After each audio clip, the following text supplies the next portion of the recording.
Go. I'm going to talk this week on PeelTube.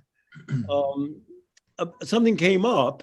I once wrote a column for substance.com about rooms I've been kicked out of.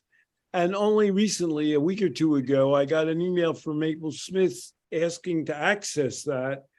And in contacting Will Godfrey, he said, well, that's all erased. All of that substance.com material is gone.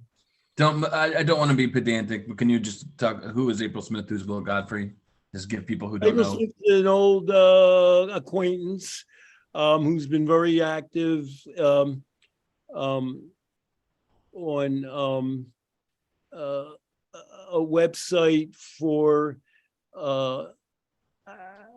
people who are not necessarily even cutting back their drinking. It's alcohol. It harms. It's harm reduction for people who were not necessarily moderate drinkers or even trying to be. It covers the entire range. And so we've known each other for a while. And she wrote me to ask about a column. And, you know, it's good to have somebody who remembers these things, that talked about 4 rooms that I've been kicked out of. And so I've been moved to recreate that column, which has been erased because the whole substance.com website was reverted to some other owner away from Will Godfrey and his group. And so let me recount the rooms I've been kicked out of, if I can. Please.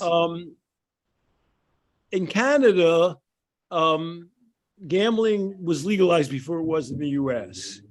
And as a cost of doing that, gambling casinos had to set aside a certain amount of money to deal with compulsive gambling. And one way they dealt with that was to create annual conferences, which were extremely well produced, because we're talking about gambling money. It's a way in which the industry and the addiction industry feed into one another. And I was a seminal thinker. If you look up gambling addiction in the original Gambling Addiction Journal, I have one of the seminal articles describing when it existed. So I went up there. It was in Nova Scotia, beautifully converted hotel from kind of an old seafaring hotel. And I went to the plenary session, and they had a guy there, very prominent representative of the gambling addiction movement. I believe he's from Boston University. And he showed an extremely well-produced video where some kid is in the basement, unknown to his parents, becoming enmeshed in a gambling addiction. And then it shows him coming up and smashing a widescreen TV where he was gambling with some big sledgehammer. Can you imagine my reaction sitting there in the audience, a packed audience, how I reacted to that? Well, you had to have been squirming, but I imagine that you said something.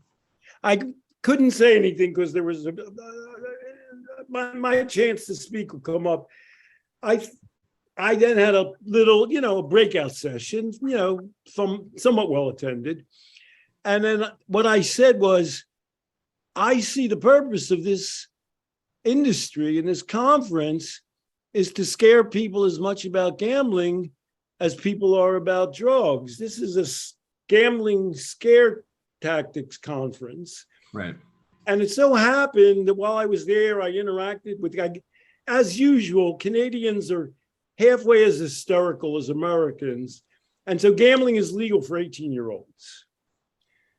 And there's a guy who did an epidemiological study. And whenever you do an epidemiological study of a broad population, things always look less worse than if you kind of just hang out at places where the worst victims show up. Yes.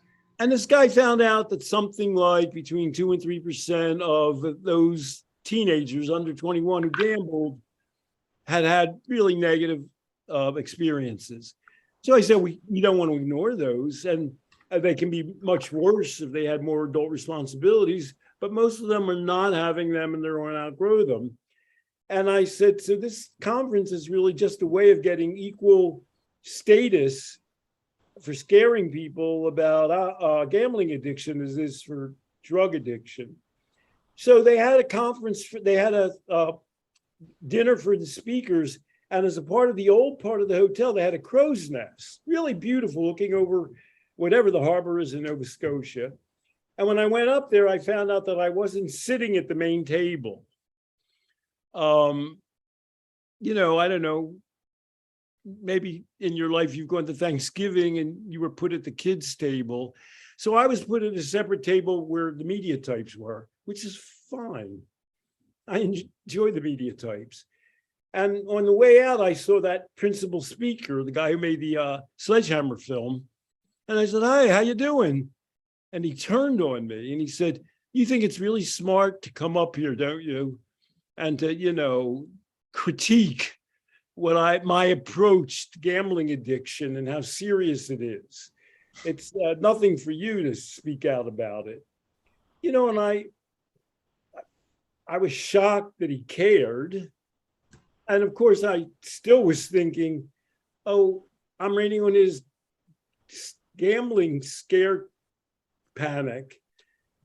So where you go? So I've never been invited, despite having been a seminal thinker about gambling addiction.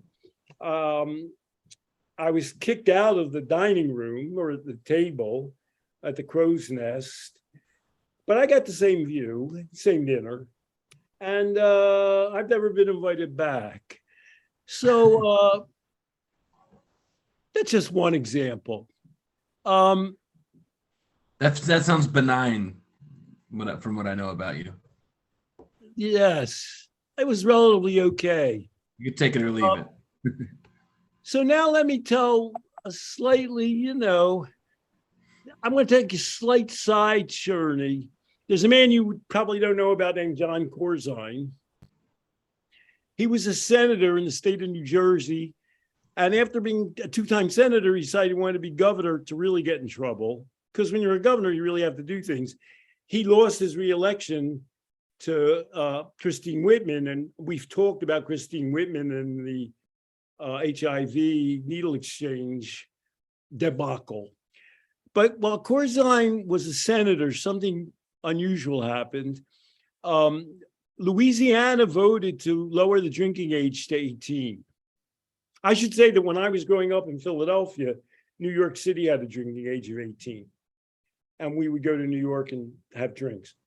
And Corzine was running for re-election, and I'm the only human being in the universe. I wasn't the only human being in the universe who saw this. I'm the only human being in the universe who made something out of it. Corzine, so they voted in the Senate. You're not allowed to tell a state what your drinking age is.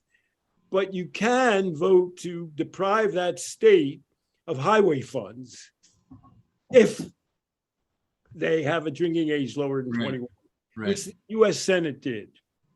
And it was unanimous, because who the hell's going to let 18-year-olds drink? So Corzine was in a debate with the guy who's, Corzine won 2 Senate things. He became governor, and then he was defeated.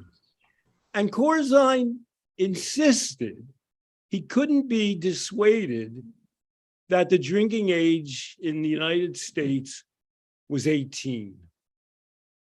U.S. Senator who just voted unanimously. This is a totally unfair question for which there's no answer.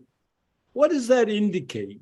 That John Corzine, a U.S. Senator who voted unanimously with the Senate to raise the drinking age to 21, believed that the drinking age was 18. I just think that he has no basis for believing in what he's preaching. He's going with some seeming camaraderie. Politically expedient. So he voted for it without knowing what he was doing or caring. Yeah. And I think this is where you're headed. He has a different reality. Right. His reality, he lived in Summit, New Jersey. I lived in Chatham. It's a realm of richest people in America. They always say Orange County is one of the 5 richest counties. It's like, isn't this just the way it is? I thought this was right. Right. That's what he does. And it's sort of like a joke. I mean, that part, highly sophisticated. They're rich. They come, there's a main train line that comes from New York City and Wall Street. He's a multimillionaire. This is before they had Bezos billionaires. He only, I don't know, had multi-million, 20 or 50 million. And he lived in that world, and that's how they behave. So, for example, at that time I separated from my wife and I lived in Chatham. Anna Peele would come over. She was in high school, and we would go out. I'm not going to say in what community, and go to an Italian restaurant, and she would have a glass of wine. It was like we were in Paris. Do you know what I mean? Mm-hmm. And so Corzine was totally separated from the reality of the United States. Calling him an aristocrat's not fair, but you know, he's part of the elite. Why isn't that fair? Isn't that fair? I feel well, he made his own money. He was a guy, believe it or not, he was, I think, born in Iowa, went to the military. He made his own money. I see the distinction. Okay. So I'm going to return now to Summit, New Jersey. This is a little heavier than getting kicked out of the gambling thing.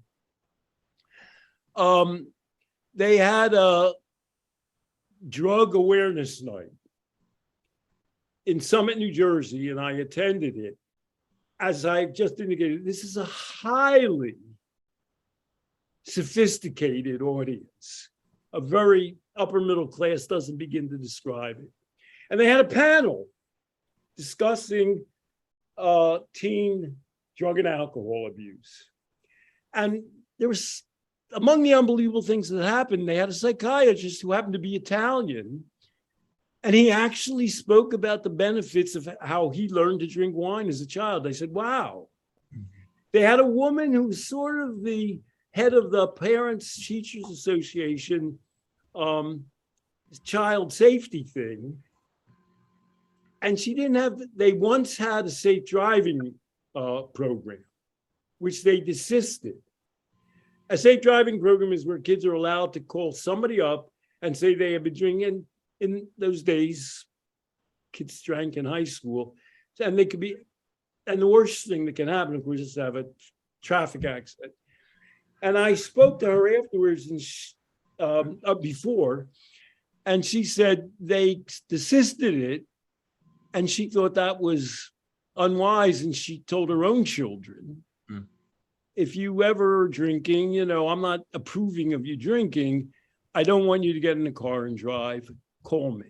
So she wasn't able to do her best practices thing as she believed in it for the whole school community. And again, these are extremely sophisticated, highly educated people.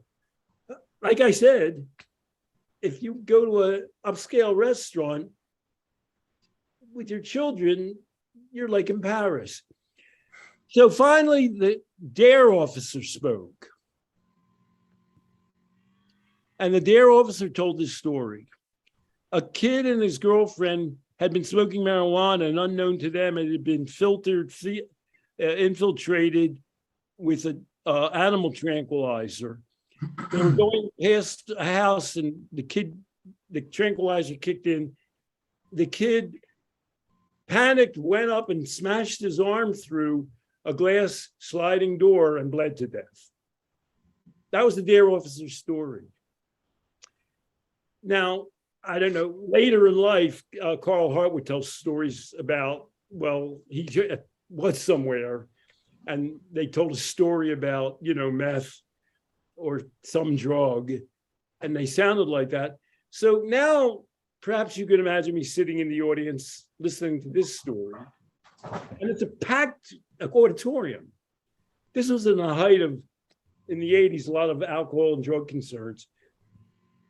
And so I got up. We've already done a video about why I can't keep my mouth shut. And I got up and I said, you know, I read the paper very carefully. I don't remember that story. And then I turned to the audience and I said, you know, this is a really, for want of a better word, upscale audience. Do you think that story is a good way to communicate about alcohol and drugs to your children? And the police chief was running the meeting. And he says, do you have a point to make? And I said, I do. There is a study of 23, there were 23 studies and a meta study about the effectiveness of DARE. Not one study found DARE to have a positive impact on drug abuse, negative use of drugs, and quite a few of them found a negative impact. So I'm saying all this to the audience. Perhaps you can imagine the police chief said, this isn't some kind of research seminar, sir. And he kicked me out of the meeting in America, in Summit, New Jersey. I mean, Corzine wasn't there, where the governor of the state came from. And I wasn't allowed to actually call to mind actual data and information. Yeah. So Interrupted a good story. Let me give a comic relief time when I got kicked out of a place. Do you know who Tony Robbins is? Yeah, and I'm trying to be careful to be like a good answer to your questions. I know all these stories, I think, because they're in your memoir, but I can't tell if they're from your memoir or like previous email. Right, I read the original story. But anyway, yes, I do know Tony Robbins, independent of that. So Tony Robbins is a guy who wears his glasses on top of his head, and he's a big self-help guru kind of guy. And I got invited to some very prestigious conference in Vancouver with all of the leading figures in the addiction field. Alan Marlett was there, Robert Myers, who you and I know a bit. I know Robert over the years, who's the community and reinforcement craft, family therapy. And while we were there, Tony Robbins showed up because it turns out that his wife is from Vancouver. And so we were having some kind of a panel. I think Robert Myers was there, Marlatt, me, couple other big timers. And Tony Robbins walks in and says, you know, I've come up with something really remarkable and marvelous. I want, and it's very relevant to addiction. I wonder if you'd all participate and follow me. And he took us to a room in the hotel, and he and his wife proceeded to do a standard meditation exercise, except that while you were meditating, they put their hands on your head. That was the whole innovation. And I'm sort of sitting there, a little restless, and all of a sudden, Tony Robbins comes up behind me and says, Dr. Peele, you seem perhaps not to be completely enmeshed in this experience. That's all right. Why don't you leave the room? So one thing I have to say is Tony Robbins is good. He knew my name, and I don't think I wasn't raising my hand saying anything, you know what I mean? I wasn't acting out. He sensed my disaffection and kicked me out. I know other people who have done similar things with him, and the one common theme I've heard is he's like almost like a hypnotist. A hypnotist has to find out who are people who are persuadable, and they're pretty good at understanding those tells. You don't strike anybody as a persuadable kind of a guy, I guess, by your mannerisms this time. So I left. And then later, I think it was Bob Myers said to me, after you left, I mean, Alan Marlett's a guy who's not used to being squirreled with. Mm-hmm. He got up and he said, you know, I mean, Alan Marlett's a world figure in addiction. And this guy's, you know, working up some gimmick that he's going to use in his whatever international practice, self-help guru practice. And Marlett just ripped him apart and said, you know, what makes you think you can take control of the lives of a bunch of prominent speakers at a conference and pull this bullshit on all of us? So I had a laugh about that. You know, that's the comic relief one. Now, this is the most unbelievable one. It's in my memoir. For some reason, some guy who was central to the AA International or National Committee got in touch with me. And he was somewhat moderate. He's kind of some problem drinkers can become controlled drinkers. I think there's some kind of rapprochement between us. And he invited me to the national board meeting of AA at a hotel in New York. And when I left, my wife at the time said, "Tell me again where you're going." I said, "Well, I'm going to a national board meeting with AA." And when I got there, I sat at a table next to him, and it wasn't supposed to be an AA meeting, but they had 3 people speak. There were 2 men and a woman. Both of the men had been raised in abstinent backgrounds and had only begun drinking on the sly and in college and had gone haywire. Each of them, they said, "Oh, we're going to have some people speak for about 5 minutes or 10 minutes." Each of them spoke for 45 minutes. And then they had a woman who had been homeless as a girl and who lived in a cemetery, and she had misused alcohol, but she was coming from a whole different place. And while this was going on, I leaned over to my colleague and I said, "God, even you must be bored out of your skull." Afterwards, I went up. There was a management board, and it so happened there was a professor from Rockefeller University, a way high prestige place. And I went up to him and I said, "Did you notice that those 2?" I said to him, "Do you give your children alcohol?" And he came from a place where I knew the answer was going to be yes. And I said, "Do you see those 2 young men that they were force-fed abstinence, and then they exploded afterwards when they went to college or when they snuck out of their homes? Don't you want to tell people that maybe AA should switch their vision and their approach?"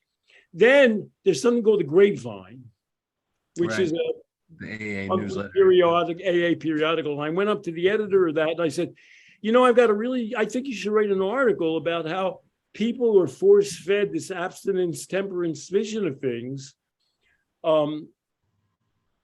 they're likely to have the worst outcomes in alcohol. And of course, that young woman, her life, she had no life.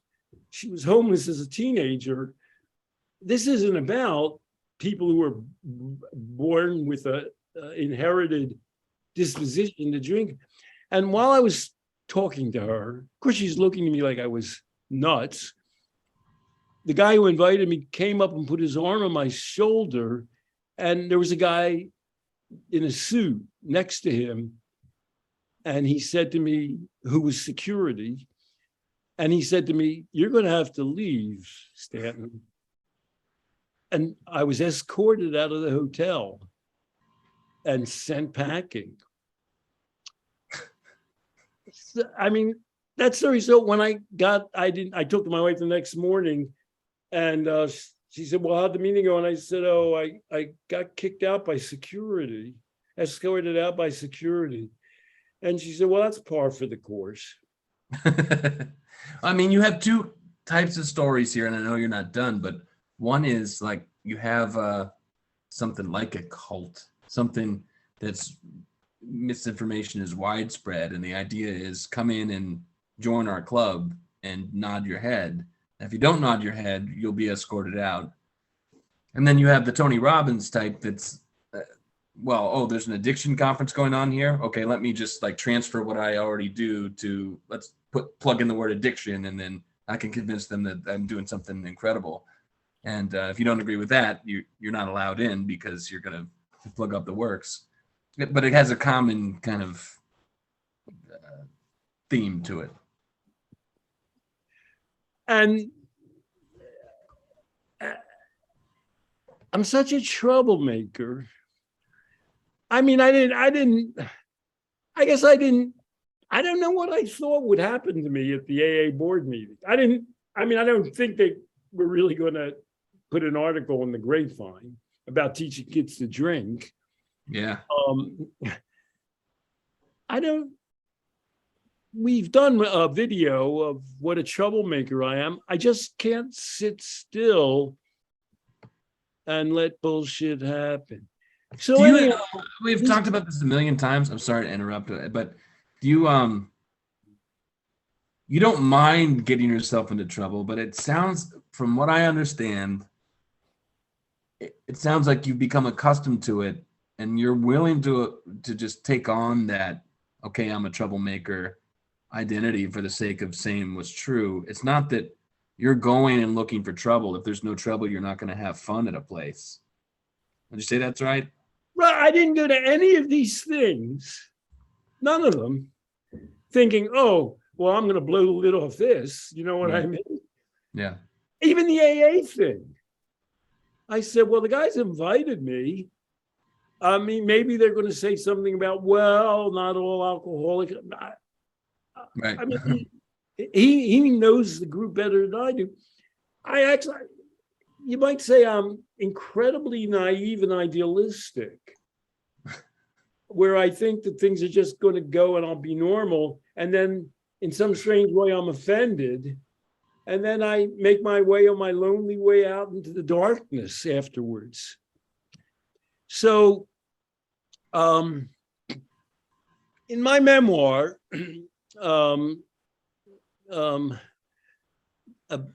called A Scientific Life on the Edge, My Lonely Quest to Change How We See Addiction, I'm 76.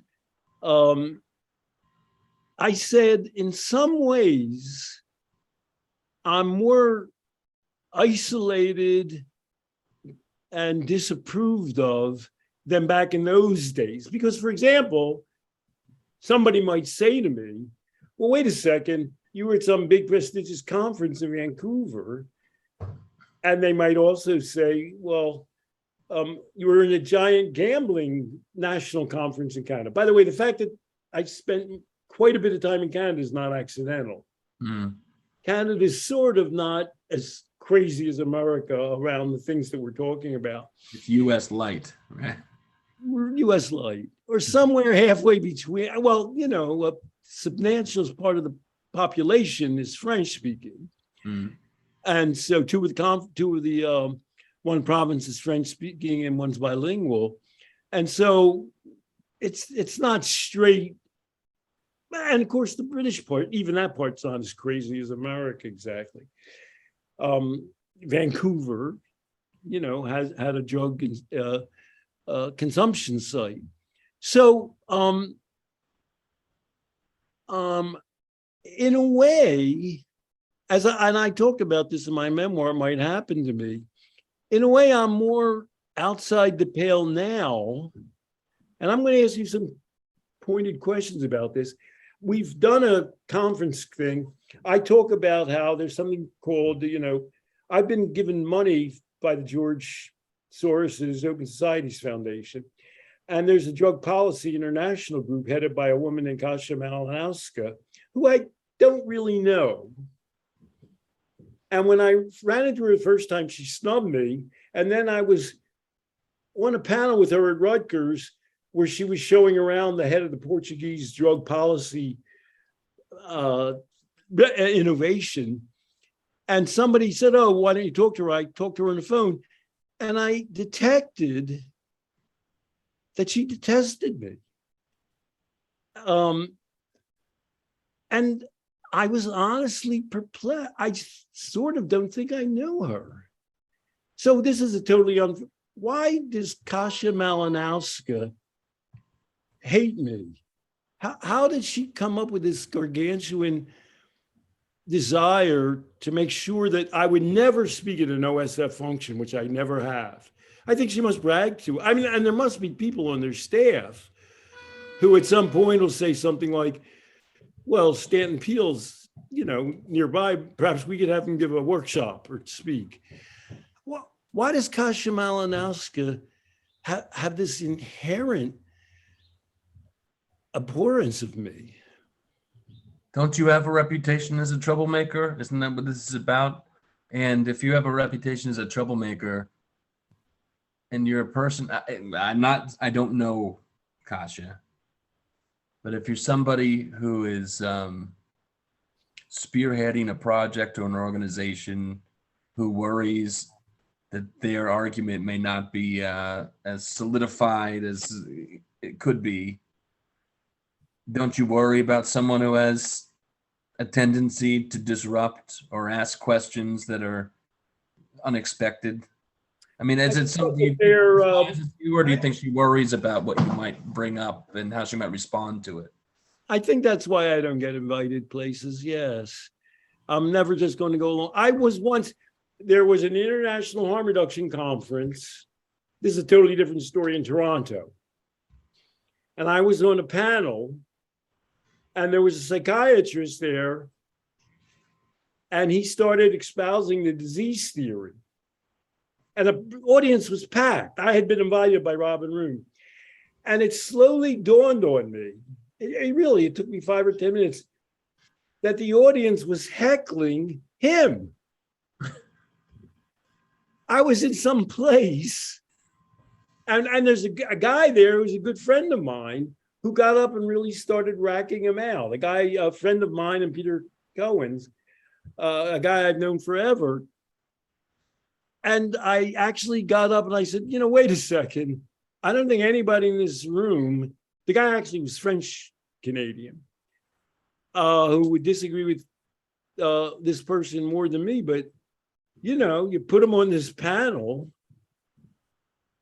and we've got other people with other points of view here. Just let them talk. Right.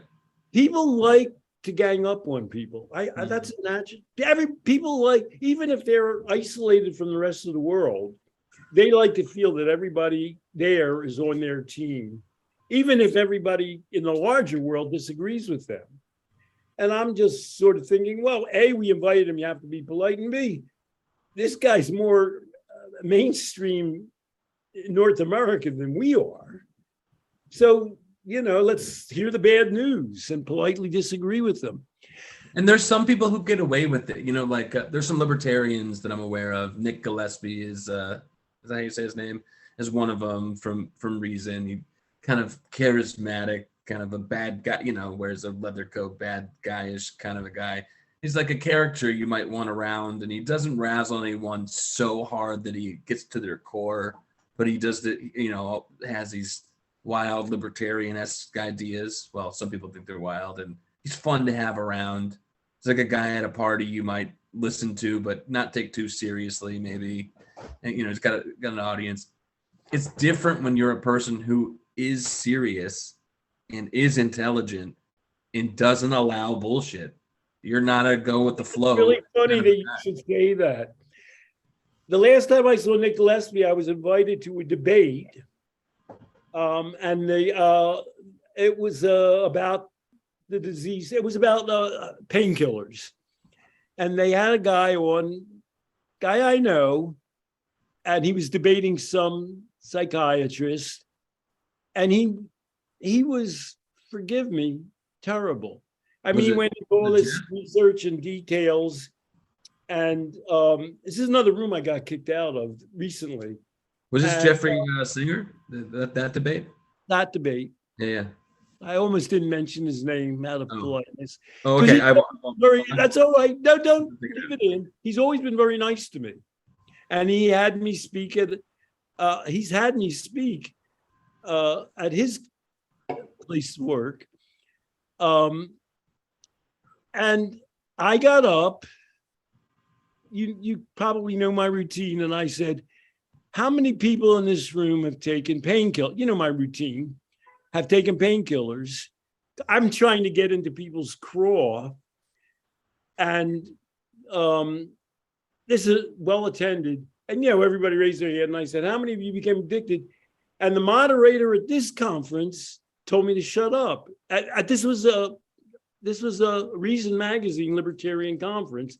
And Nick Gillespie was there. I had said hello to Nick. And afterwards, I sent him an email saying, hey, Nick, maybe you want to have me talk. I'm going to get people more riled up and engaged. And I never heard back from him. But I create a furor, and that's part of my aim in life, is to not let people just casually coast along when I say something, I go to people and I say, well, why are you believing this woman if it contradicts your own personal experience? I go right to the heart of people. Mhm. So I have another reason. So there's the okay, you can't get along with you're not gonna be part of a tribe if they've already decided that their basic tenets are not grounded in serious common sense or fact necessarily. I recently went, I don't want to talk about me, but I recently spoke at a conference. So I'm doing a thing at my school where I'm doing some kind of reform.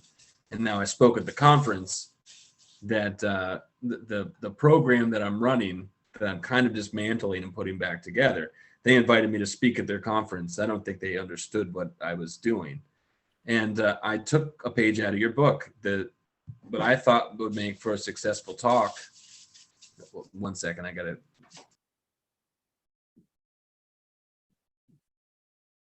What I thought would make for a successful talk would be, can I get everybody in there critically thinking? No one needs to applaud. No one needs to think I was a great sage on a stage or a comedian or anything. If I can get everyone in that room really thinking, then I'm good. And I had a co-speaker with me, and she and I did the thing. And when it was done, she said, "How do you think that went?" I said, "That was great. Everybody was asking really good, critical questions. You know, a lot of quiet, but then people good responses." She said, "Really? That seems so awkward," and like people didn't like it. And I kind of paused and thought, "Oh, people, yeah, that's true. It did seem awkward. People didn't know exactly what to expect. I don't think it wasn't a rah kind of a session like people are used to when you have a keynote." And I probably wouldn't. You have a good way of easing into an audience. It's possible. It's possible I come across too wise guy-y or confrontational. Okay, maybe, but you also have a thing about you where what you want to get out of a conversation or anything you say to a crowd is, will they walk away thinking? And there's a toll to pay for getting a crowd walking away thinking. You know, it's like you're not maybe going to get a round of applause in a moment, and if you have enough non-rounds of applauses happening in a row, you get kind of a reputation. Well, sometimes it works. Sometimes it works. Sometimes the audience is good. Libertarian groups, or I had a big international harm reduction conference. I've spoken about it, where I said, I've done this routine before. What did the 1964 Surgeon General's report say about addiction? Smoking, and they all shouted out, they said it was addictive, and I said close. They said it wasn't addictive, right? And they said, why do you think they said that? And then everybody starts shouting out, oh, they're all in the hands of the tobacco industry, they're all bribed. And I said, in the 1964 Surgeon General's report, they said smoking causes cancer. That was not a big popular tobacco company point of view. And I go, you guys are all such political hippies. Your first answer is, oh, it's the tobacco industry bribing everybody. And a couple of people came, and everybody kind of sighed and looked at me. And a couple of people came up to me afterwards and said, God, you're really brave. I said, I'm going to try and get a really complicated idea across, which frankly, I'm not usually very successful. The meaning of addiction has changed. If people used to go outside and smoke or smoke a lot, that wasn't addiction. They would say, well, that's not really physical, or it doesn't cause you to be criminal, or you don't go in the dark shadows of a room, which sort of may be more and more or less true. We had to discover, we had to reshape the addiction concept to allow us to understand that smoking is addictive. We're in an ongoing route of understanding what addiction is, and we shape it as we go along. And people like that. So then I was a drug policy group, and I was a featured speaker. Anyhow, let me close this with a really So I'll end this with the heaviest part of all. I learned, I think I learned that Kasha Malanasa might hate me because her husband is a big AA booster. And the reason I know that, the story I just told, I've told to Ethan Nadelman a couple times. And one time we were in a relaxed place in his apartment. Maybe we had smoked some marijuana. He was lying on his sofa and he said, Stanton, there's something you need to know about Kasha. Her husband is one of the biggest boosters of AA in Poland. From Poland, yeah. And I think Ethan was showing some mercy to me. I mean, Ethan's life has been made by George Soros and Open Society Foundation. He funded him. He made Ethan a world figure. And Ethan knows how to work in organizations. And so he's not going to turn on OSF, but he's trying to give me a lead to understand where she was coming from. And since that time, I think Ethan denies that he told me that. I'm not positive. But how would you have known? I don't know that. Ethan told me something like he's been on panels or decision-making things with her husband. So I have no idea how OSF works. But Ethan came down in a place where he decided he can throw me overboard. He's not going to throw Kasha overboard. And that's life in the real world, you know. He doesn't work for them anymore. I don't know if he has a pension. He's not going to go against them. And so I can has Ethan, Kasha thinks I have no value. She can't comprehend what the point of me is. Ethan, especially in the early days, I was the most common speaker he had at his old Lindesmith Center. In 1994, he gave me a Career Achievement Award for scholarship. And I wonder, would Ethan ever speak to Kasha and say, you know, Stanton Peele's a seminal thinker in addiction. He's really got some important ideas. Whether he might ever have done that, I doubt it. Now he's sort of thrown his lot in with Kasha. Whatever it would require for him to defend her, never thinking of having me come and speak at OSF. I mean, I have this fantasy where when she does a performance review, she goes, well, hundreds of thousands of people have died about drugs, but I made sure that Stanton Peele never spoke in front of them. And so, you know, in some ways, and as I anticipated this in my memoir, I always imagined that I might end up more out of bounds at the end, because when Ethan was starting out, he was as rebellious as me. I mean, he's getting up and saying, well, wait a second, drugs aren't the problem. It's the policies around drugs. We should legalize or decriminalize drugs, starting with marijuana. In a way, he was as outside as I am, or was. He's not in charge of anything now, obviously, but he's the mainstay. There's a whole world of drug policy reform and harm reduction. There's a universe of it out there. And you describe me where I come in, and I just am questioning the assumptions that everybody's making. And, you know, Ethan's the man now, and I'm a danger to him and others. Love like him. Who is Elliot Aronson? Do you know? Yes. Okay, you know. Okay, maybe you're a bad person to do this example with. Well, I was just thinking about him because Elliot Aronson, he's still alive and he's in his 90s. Yeah. Carol Tavris is somebody you and I both know. Okay, Carol, well, let me say this first. The reason I ask you, most people don't know who Elliot Aronson is. Most people in the milieu I associate with when it comes to addiction education know who Carol Tavris is. Carol Tavris co-authored a book about cognitive dissonance with Elliot Aronson. You would say that Elliot Aronson is the more prominent thinker behind the concept. She had a way with words and an association with people. And I understand you would like the whole basket. You would like Stanton Peele thought of this. Now we have this idea that we can pull from, this general idea about what addiction is and is not.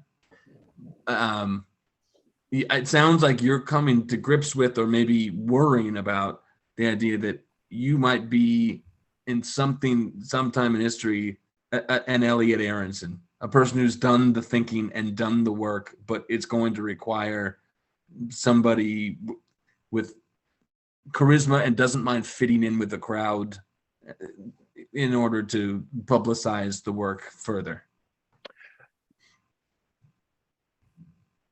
There's a lot of ways life can go, especially after you're dead. Sometimes people die and their ideas die with them, except they get rediscovered. Yeah. That happens. Yeah. Sometimes somebody comes along and forcefully says, why don't you listen to this person? That could happen. And then I think Ethan Nadelman has given me advice, and another person, Mark Lewis, has given me advice. They're more Buddhist about it. They say, Stanton, Mark Lewis has said this, you made a great contribution. Your ideas are out there. You've influenced a lot of people. They're in the swirl of things. Right. And Ethan Nadelman, I've had that conversation with him. Ethan says, people aren't going to remember that I was the main person to legalize marijuana maybe in 20 or 50 years, especially since there's now a commercial marijuana industry. They have their own shtick. They don't need me. It's legal. And so some advice, somebody could give me some good Buddhist advice and say, you're in the swirl of the universe. Be satisfied. That's the way it is. I'm trying to adapt that point of view somewhat. On the other hand, I have stood alone for so many decades. I just wrote to somebody. Well, I'll tell her name. Maya Salovitz wrote a book about harm reduction. She doesn't mention my name. It's grassroots drug harm reduction. And she said a few things about me online. And I said to her, you really ought to deal with me with some respect, given all that I've gone through in presenting harm reduction ideas, more often in the alcohol realm. She said, my book wasn't about that. And I wrote to her, in terms of general respect, Maya. And Maya never doesn't respond. She's not shy about taking her point of view. So I am searching for a little bit of respect. On the other hand, I'll survive without it. But thanks to these podcasts. So that's the thing is I genuinely respect. You're not going to, Stanton, your ideas are in the swirl of the universe. Well, you're still here, so ideas taking different shapes and different forms that don't seem right while you're witnessing them happen. It doesn't seem right to me. And I understand that point of view. It's not non-Buddhist. It's a funny, I won't disappear. I just learned that somebody old, I guess I'll give his name too. Somebody, he might be a little older than me, has dementia. His name's Ernie Drucker. And he was a leading figure in the field. And now he's a benign old, he's got a wife and he's very gentle in his dementia. I don't have dementia yet, any more than I've ever had it. I still can't be shut up. It's sort of like, I have this idea, people say, we're waiting for Stanton to die so that we can really laud his accomplishments. You know what I mean? But up until then, he's still such a pain in the ass. He's still around. All right. Enough about Stanton Peele, but it is the Stanton Peele Tube website. Thanks for everything. Thank you, Stanton.